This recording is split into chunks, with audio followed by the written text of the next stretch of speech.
Hello friends, நான் உங்களுக்காக நீங்க பாத்துக்கிட்டு இருக்கிறது fit and fit Tamil channel. Weight loss இருக்கும்போது மில்லட்ஸ் நமக்கு ரொம்ப ரொம்ப யூஸ்ஃபுல்லா இருக்கும். ஏன் அப்படின்னு சொல்லி பாத்தீங்கன்னா, இந்த மில்லட் ரைஸ் அதாவது சிறுதானிய அரிசிகள் வந்து full and full complex corps அப்படின்னு சொல்லலாம். காம்ப்ளெக்ஸ் கார்ப்ஸ் இருக்கிற உணவுகள் நம்ம சாப்பிட்டோம் அப்படின்னா அது நமக்கு ஜீரணம் ஆறதுக்கு ரொம்ப ரொம்ப லேட் ஆகும். ஸோ ஜீரணம் ஆறதுக்கு ரொம்ப ரொம்ப லேட் ஆகிறதுனால நம்ம அடுத்த உணவை ரொம்ப லேட்டா சாப்பிடுவோம். இன்னும் நமக்கு பசியே எடுக்காம இருக்கும். அது போக அடுத்த உணவை நம்ம ரொம்ப கம்மியாகவும் அது சாப்பிடுவோம். ஸோ அதனால நம்ம காம்ப்ளெக்ஸ் கார்ப்ஸ் இருக்கிற உணவுகளை நம்ம வெயிட் லாஸ்ல இருக்கும்போது எடுத்துக்கிட்டோம் அப்படின்னா நமக்கு ரொம்பவே யூஸ்ஃபுல்லா இருக்கும். இந்த காம்ப்ளெக்ஸ் கார்ப்ஸ் ரொம்ப அதிகமா இருக்க உணவு என்னதுன்னு சொல்லி பாத்தீங்கன்னா சிறுதானிய அரிசி, அதாவது மில்லட் ரைஸ். சோ இப்போ உங்களுக்கு தெரிஞ்சிருக்கும் மில்லட் ரைஸ் சிறுதானிய அரிசி எதனால நமக்கு வெயிட் லாஸ்க்கு ரொம்ப ரொம்ப யூஸ்ஃபுல்லா இருக்கு அப்படின்னு சொல்லிட்டு நம்ம இன்னைக்கு இந்த வீடியோல இந்த சிறுதானிய அரிசிகளை வச்சு 4 வகையான பிரேக்ஃபாஸ்ட் ரெசிபிஸ் தான் வந்து பார்க்க போறோம். ஃபர்ஸ்ட் ஒன் வந்து ரொம்ப ரொம்ப favourite, most favourite weight loss pongal recipe. இந்த பொங்கல் ரெசிபி வந்து நம்ம மில்லட் ரைஸ் வச்சு செஞ்சிருக்கோம். வாங்க எப்படி செய்யலாம்னு சொல்லி பார்த்துட்டு வந்துடலாம். டீ குடிப்போம் இல்லையா, அந்த கிளாஸ் ஒரு அளவு எடுத்திருக்கேன். டீ கிளாஸ் அளவு வந்துப்பா 100 கிராம் அரிசி பிடிக்கிற மாதிரி இருக்கு. இதுல வந்து ஒரு கிளாஸ் திணை அரிசி எடுத்திருக்கோம். இப்ப நம்ம இதை வந்து ஒரு பவுல்ல போட்டுக்கிடுவோம். இப்போ அதே கிளாஸ்ல நான் வந்து ஒரு 3/4 கிளாஸ் பாசிப்பருப்பு போட்டுக்கிடுவோம். அளவு வந்து 75 கிராம். அரிசி வந்து 100 கிராமு, பாசிப்பருப்பு வந்து 75 கிராம். இதையும் இந்த திணை அரிசியில போட்டுக்கிடுவோம். பாசிப்பருப்புலப்பா அதிகமாக புரோட்டீன் இருக்கு. இப்பப்பா நான் வந்து திணை அரிசியும் பாசிப்பருப்புலையும் தண்ணி ஊற்றிருக்கேன். இதை வந்து நான் கழுக போகிறேன். இப்போ கழுவ மேத எவ்வளோ டஸ்ட் இருக்குது பாருங்க. அதனால இதை வந்து இப்படி கை வச்சு நிறுத்து கழுவிக்கங்க. ஏன்னா பொடி அரிசினால உங்களுக்கு வந்து கீழே விழும். இப்போ அடுத்த ஒரு தடவை தண்ணி ஊற்றிக்கிறோம். இப்படி கழுவிக்கோங்க. மேலே உள்ள டஸ்ட்டு பூரா உங்களுக்கு வந்துடும். உங்களுக்கு கையில் நிறுக்க முடியலன்னா ஜல்லடை வச்சுக்கோங்க. ஜல்லடை வச்சிங்கன்னா உங்களுக்கு வந்து பொடி அரிசி வந்து உங்களுக்கு கீழே வந்து விழுகாப்பேன். நான் 2 தடவை வாஷ் பண்ணியிருக்கேன். இது வந்து 3ஆவது தடவை. இப்போ தான் நான் உங்களுக்கு தெளிவாக இருக்குது. டஸ்ட்டு பூரா நல்லா வெளியே வந்துருச்சு. இப்போப்பா நான் 3 தண்ணி ஊற்றி நல்லா கழுவி எடுத்திருக்கேன். இப்போ வந்து ஒரு 15 நிமிஷத்துக்கு தண்ணி ஊற்றி ஊற வச்சுக்கிடுவோம். ஒரு 15 நிமிஷம் ஊறட்டும். 15 நிமிஷம் ஊறிடுச்சுப்பா நல்லா.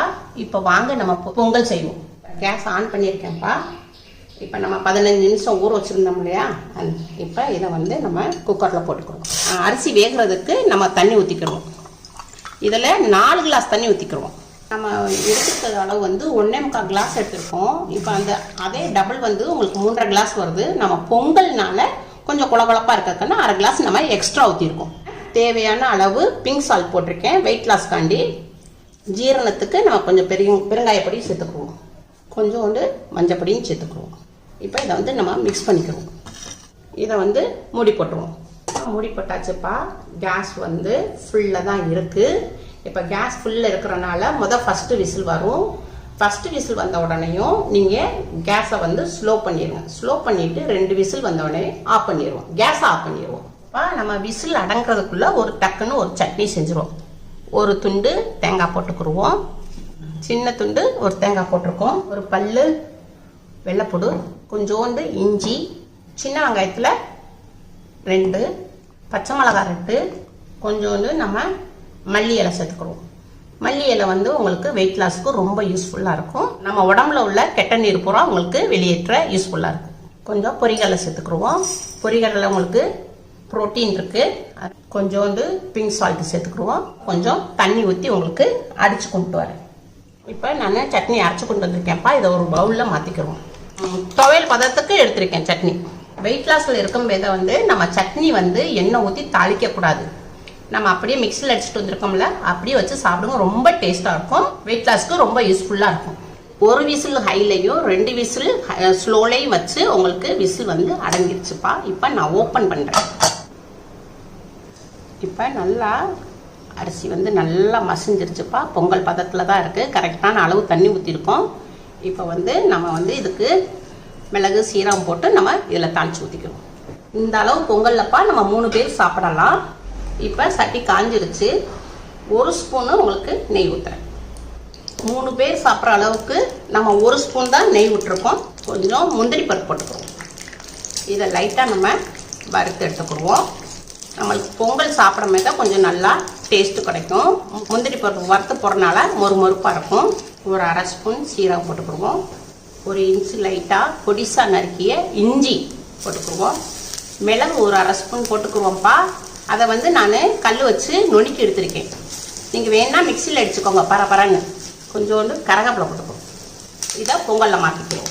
நம்ம இதை வந்து தாளித்து போட்டிருக்கோம்லப்பா, இதை பூராத்தையும் நம்ம எல்லாத்தையும் மிக்ஸ் பண்ணிக்கிறோம். திணை அரிசியிலப்பா நம்ம வந்து கொஞ்சம் மஞ்சத்தூள் போட்டிருக்கோம், இப்போ கொஞ்சம் பெப்பர் போட்டிருக்கோம். இது ரெண்டும் சேர்ந்தாவே நம்மளுக்கு வந்து வெயிட் லாஸுக்கு ரொம்ப யூஸ்ஃபுல்லாக இருக்கும்ப்பா. இது நல்லா மிக்ஸ் பண்ணியாச்சு. பொங்கல் ரெடி ஆயிடுச்சு. இப்போ ஒரு பிளேட்டில் மாற்றிக்கிறோம்.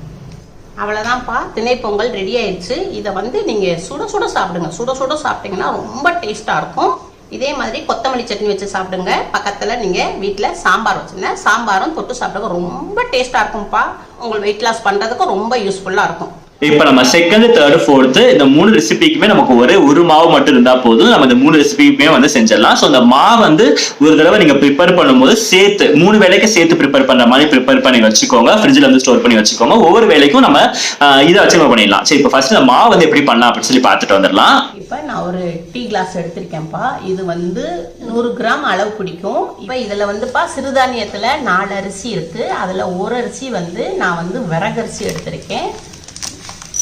இதில் நான் வந்து 2 கிளாஸ் அளவுக்கு எடுத்துக்கிறேன். நான் எடுத்திருக்கேன்ப்பா, விறகரிசி எடுத்திருக்கேன். நீங்கள் உங்களுக்கு சிறுதானியத்தில் விறகரிசி இருக்குது, சாம்பரிசி இருக்குது, குதிரைவாளி இருக்குது, திணை இருக்குது. நீங்கள் எந்த அரிசினாலும் எடுத்துக்கோங்க. விறகரிசி எந்த கிளாஸில் எடுத்தோன்னா அதே கிளாஸில் 1/4 கிளாஸு இட்லி அரிசி எடுத்திருக்கேன். 1 கிளாஸ் சிறுதானிய அரிசிக்குப்பா 1/4 கிளாஸ் உளுந்து கணக்கு. 2 கிளாஸ் எடுத்துருக்கனால நான் 1/2 கிளாஸ் உளுந்து போட்டிருக்கேன். அப்போ தான் இட்லி வந்து சாஃப்டாக வரும், தோசை நல்லா சாஃப்டாக இருக்கும். 1 டீஸ்பூன் அளவுக்கு வெந்தயம் வந்து நான் கழுவ போகிறேன். நல்லா இப்படி பிசைஞ்சு விட்டு நல்லா கழுவிக்குங்க. கழுவுனா அதில் உள்ள டஸ்ட்டு பூரா நமக்கு வெளியே வந்துடும். இப்படி கை வச்சுக்கோங்க. கை வச்சிங்கன்னா உங்களுக்கு அரிசி வந்து வெளியே வராது. ஒரு தடவை கழுவிருக்கேன்ப்பா, நிறைய டஸ்ட் வந்துச்சு. இப்போ 2வது தடவைக்கும் தண்ணி ஊற்றி கழுவிக்கலாம். இப்படி கை வச்சுக்கோங்க. இப்படி கை வச்சிங்கன்னா அரிசி வந்து வெளியே வராது. நீங்கள் அப்படி எடுத்துக்கலாம். இப்போ இன்னொரு தடவையும் கழுவிடுவோம். உங்களுக்கு இது பிடிக்க உங்களுக்கு தெரியலன்னா நீங்கள் என்ன செய்கிறீங்க, இதை வந்து இப்படி ஜல்லடை வச்சுக்கோங்க. ஜல்லடையை வச்சு இப்படி நிறுத்துருங்க. அவ்வளோதான்ப்பா. 3 தடவை நல்லா கழுவியாச்சு. நல்லா அரிசி நல்லா வெள்ளையாக வந்துருச்சு. இப்போ நம்ம தண்ணி ஊற்றி ஊற வச்சுக்கிடுவோம். இப்போ தண்ணி ஊற்றி நம்ம 5 மணி நேரம் ஊற வைக்கணும். அரிசி முங்குற அளவுக்கு நம்ம தண்ணி ஊற்றிக்கிடுவோம். இது வந்து 5 மணி நேரம் ஊறட்டும். இப்போ 5 மணி நேரம் ஆயிடுச்சு. இப்போ நல்லா ஊறிடுச்சு. இப்போ இதை எடுத்து ஒரு மிக்சி ஜாரில் மாற்றிக்கிறோம். நம்ம ஊற வச்ச தண்ணியே நம்ம கொஞ்சம் ஊற்றிக்கிறோம். பத்தலைன்னா கொஞ்சம் நான் ஊற்றி அடித்து கொண்டு வந்து காமிக்கிறேன். இப்போ நான் மிக்சியில் அடித்து கொண்டு வந்துட்டேன்ப்பா. நான் ஊற வச்ச தண்ணியிலே தான் அடிச்சிருக்கேன். வேறு தண்ணி எக்ஸ்ட்ரா எதுவும் நான் ஊற்றலை. எனக்கு அந்த ஊறின தண்ணியிலே கரெக்டாக வந்துருச்சு. இந்த பதத்தில் இருக்கணும். ஒரு பவுலில் மாற்றிக்கிறோம். நார்மலாக நம்ம அரிசி மாவு அரைப்போம்லப்பா, அதே மாதிரி தான் நம்மளுக்கு வெள்ளை வெள்ளைன்னு இருக்குது. மாவுக்கு தேவையான அளவு உப்பு போடுறேன், பிங்க் சால்ட் போடுறேன்ப்பா. இதையும் நல்லா நம்ம மிக்ஸ் பண்ணிக்குவோம். இப்போ இதை வந்து நம்ம ஒரு 4 மணி நேரத்துக்கு மாவை பொங்க விடுவோம். இப்போப்பா நம்ம 4 மணி நேரம் பொங்க வச்சுருந்த மாவை இப்போ 4 மணி நேரம் ஆயிடுச்சு. மாவு வந்து நல்லா பொங்கியிருக்கு. மேலே பொங்கியிருக்கும். இப்படி நம்ம நல்லா கரண்டி வச்சு இப்படி மிக்ஸ் பண்ணோம்னா மாவு வந்து உங்களுக்கு கீழே அந்த பொங்கின மாவு கீழே வந்து அமைங்கிரும். சரி, இப்ப அம்மா வந்து இந்த மாவு வந்து புளிக்க வச்சிருந்தாங்கல்ல, இந்த மாவு தான் நமக்கு தேவையான மாவு. இந்த மாவை நீங்க அப்படியே புளிச்சதுக்கு அப்புறமா டைரக்டா நீங்க இந்த மாவுல இருந்து எடுத்து அப்படி நம்ம வந்து இட்லி ஊத்திடலாம். அது இட்லி ஊத்தணும் அப்படின்னா அது வந்து மில்லட்ஸ் இட்லி ஆயிருது. இதை நம்ம வந்து பிரேக்ஃபாஸ்ட்டுக்கு நம்ம வந்து சாப்பிட்டுக்கலாம். இந்த மாவை நம்ம இட்லி ஊத்துனது போக மீத மாவை அப்படியே தூக்கி ஃப்ரிட்ஜ்ல வந்து வச்சிருங்க. அது அப்படியே அன்னைக்கு நைட்டுக்கு வந்து இதே மாவுல வந்து அப்படியே தோசை ஊத்தணும் அப்படின்னா தோசை நல்லா சூப்பரா முறுன்னு ரொம்ப சூப்பரா வரும். இது வந்து மில்லட்ஸ் தோசை, அதாவது சிறுதானிய தோசை. அது ரொம்ப சூப்பரா இருக்கும். டேஸ்ட் ரொம்ப செம்மையா இருக்கும். நார்மல் தோசை எப்படி சாப்பிடுறோமோ அதே மாதிரியே தான் வந்திருக்கும். சோ அது வந்து கரெக்டா தோசை ஊத்துறதுக்கு அப்புறம் மீத மாவை எடுத்து திருப்பி அதை வந்து ஃப்ரிட்ஜ்ல வந்து ஸ்டோர் பண்ணிடுங்க. அதுக்கு அடுத்த நாள் அடுத்த வேளை பிரேக்ஃபாஸ்ட் சாப்பிட்றதுக்கு திருப்பி இதே மாவுல எடுத்துட்டு அது கொஞ்சம் வெங்காயம், கொஞ்சம் பச்சை மிளகா, கொஞ்சம் முருங்கைக்கீரை இதெல்லாம் போட்டு அப்படியே நம்ம ஊத்தாப்பம் மாதிரி ஊத்தி எடுத்தோம் அப்படின்னா அது வந்து முருங்கை ஊத்தாப்பம் வந்து ரெடி ஆயிருது. அது ரொம்ப சூப்பரா வந்துருக்கும். ஸோ இந்த ஒரு மாவு இருந்துச்சுன்னா நம்ம இந்த 3 ரெசிபி நம்ம வந்து சேர்ந்தாப்புல நம்ம வந்து பண்ணிடலாம். இந்த 3 ரெசிபியுமே வந்து ரொம்ப டேஸ்டா இருக்கும். ஸோ நமக்கு வேலையும் ரொம்ப கம்மியா வந்து முடிஞ்சிடும். ஒரு மாவு மட்டும் நம்ம ப்ரிப்பேர் பண்ணிட்டோம் அப்படின்னா நமக்கு 3 வேளைக்கு நமக்கு உணவாயிடுது. அது ஹெல்தியான வெயிட் லாஸ் டேஸ்டி ரெசிபிஸா வந்து ஆயிடுது. ஆயிடுது. கண்டிப்பா அதை நாலுமே ட்ரை பண்ணி பாருங்க.